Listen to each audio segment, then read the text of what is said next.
Hello दोस्तों, welcome, नमस्कार दोस्तों। हमारे पास एक सूर्य के स्टार इंडक्शन रिपेयरिंग करने के लिए आए हैं। तो चलो हम आपको इसके मॉडल दिखाते हैं। तो देखो, सूर्य के स्टार, इसका मॉडल है नंबर कुकर इंडक्शन। तो दोस्तों, ये हमारा फुल डेड है, इसमें कोई डिस्प्ले नहीं आ रहा है। तो चलो हम आपको इसको प्लग लगा के दिखाते हैं। तो देखो, हमारे डिस्प्ले में कोई भी लाइट नहीं आ रहा है। तो चलो हम इसके सभी स्क्रू को ओपन करके देखते हैं कि हमारा इसमें क्या क्या फॉल्ट है। तो चलो हम सबसे पहले इसके स्क्रू को बाहर निकाल लेते हैं। तो दोस्तों, आपने अभी तक हमारे चैनल को सब्सक्राइब नहीं किया तो हमारे चैनल को सब्सक्राइब कर घंटी बजाकर नोटिफिकेशन को ऑल कर दीजिए। तो देखो, हमारे ये डिस्प्ले का पैनल को हम सबसे पहले बाहर निकाल लेते हैं। तो यह हमारा एक यहाँ पर जैक लगा हुआ है, तो इसे हम आराम से बाहर निकाल लेते हैं।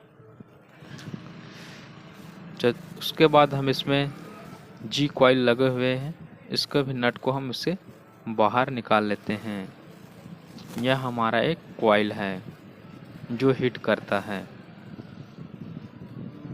तो चलो हम इसे बाहर निकाल लेते हैं। तो देखो, हम इसे बाहर निकाल लिए। तो देखो दोस्तों, हमारा पर एक कैपेसिटर फटा हुआ दिख रहा है और हमारे यहाँ पर इंडक्शन नया पीसीबी है। तो चलो हम इसके स्क्रू को बाहर निकाल लेते हैं। तो देखो, हमारे स्क्रू यहाँ पर बाहर निकल गया है। तो चलो हम इसके पीसीबी को उल्टा कर लेते हैं। उसके बाद हम इसके IGBT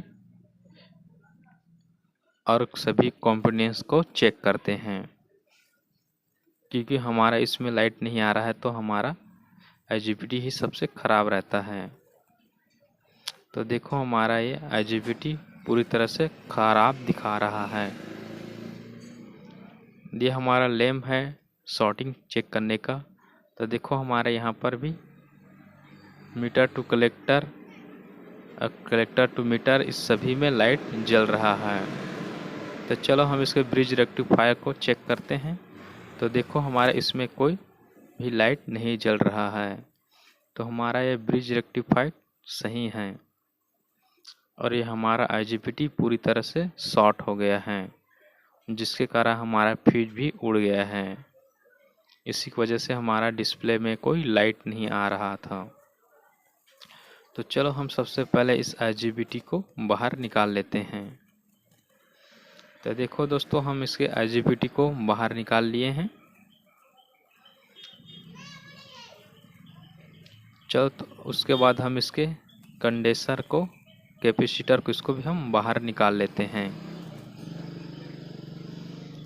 तो चलो हम इसे सोल्डिंग आयरन की सहायता से इसके कैपेसिटर को बाहर निकाल देते हैं। तो देखो, यह हमारा अच्छी तरह से बाहर निकल गया है। तो दोस्तों, इसका वैल्यूम है 2 UF 4000 वोल्ट का। तो चलो हम इसकी जगह आप कैपेसिटर और IGBT को नया लगाते हैं। तो देखो, हम इसमें IGBT और कैपेसिटर को नया लगा दिए हैं। आपका ज़्यादा टाइम ना लेते हुए। तो देखो, हमारा इसमें लग गया है। तो चलो हम आपको इसमें सेट कर आपको चेक करके दिखाते हैं कि हमारा इंडक्शन चालू हुआ कि अभी भी फुल डेड है। तो चलो हम इसके सेंसर को भी लगा लेते हैं जो बाहर निकल गया था।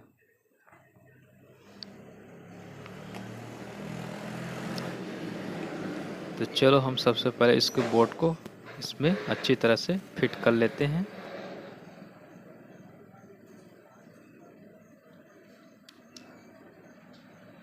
तो देखो, यह हमारा अच्छी तरह से सेटिंग हो गया है। उसके बाद हम इसमें कुछ स्क्रू को टाइट कर देंगे। तो ये रहा हमारा स्क्रू।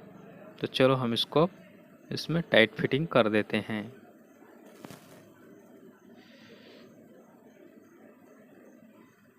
तो अब चलो उसके बाद हम इसके बोर्ड में कुछ नट वट को भी इसमें भी हम लगाकर इसको भी टाइट कर देते हैं, जिससे यह कि इधर उधर हिले ना।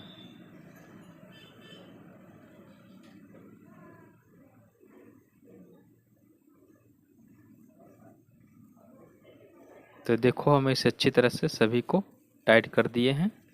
उसके बाद हम इसके जी कॉइल को इसमें लगाएंगे। सबसे पहले सेंसर को लगा लेते हैं। तो देखो हमारा अच्छी तरह से इसमें फिट हो गया है।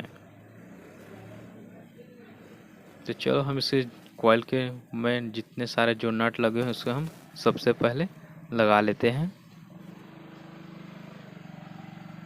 तो देखो हमारा अच्छी तरह से फुल टाइट हो गया है।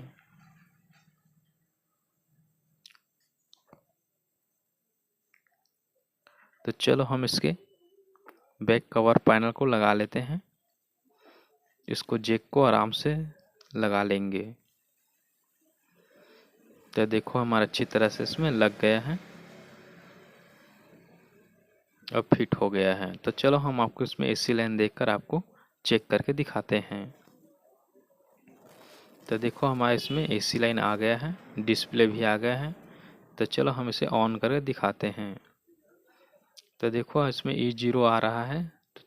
E0 का मतलब है कि हमारे इंडक्शन में कोई बर्तन नहीं है, जिसके कारण ही हमारा E0 आता है। तो चलो हम आपको इसमें बर्तन रखकर आपको आगे दिखाते हैं। तो देखो दोस्तों हम इंडक्शन चालू कर लिए हैं। तो चलो उसको 1300 वोल्ट में देते हैं।